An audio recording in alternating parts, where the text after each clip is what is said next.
কালকে 1-1:30 বাজে আমার বাড়িতে স্বামী, তমিজ, মুন্না, মনির তারা গেছে।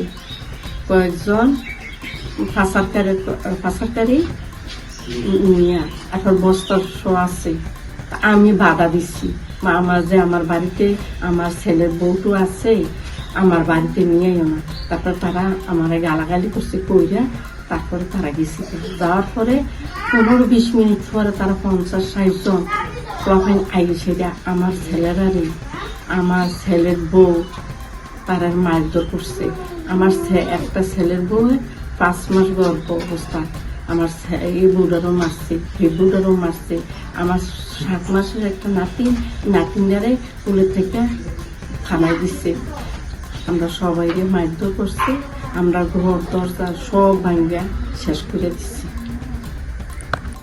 আমার ছেলের বউয়ে, মেজো ছেলের বউয়ে হাতে একটা বালা ছিল, গলায় একটা নেকলেস চেনা ছিল, এডু নিয়ে গেছে। আমার ছেলের বউনারে কাপড় নিয়ে টানাটানি করছে, কাপড় চোপড় সিয়ালাইছে। আমার গায়ে একটা ওড়না ছিল, ওড়নাটা টানিয়ে নিয়ে গেছে।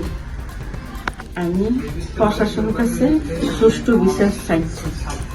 আমি যাতে শান্তি মতো আমি এলাকা বাস করতে পারি।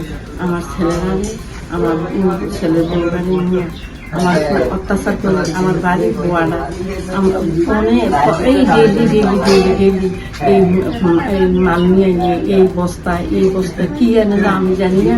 বাধা দিলে আমার উপর গালিগালাজ করে মারতো।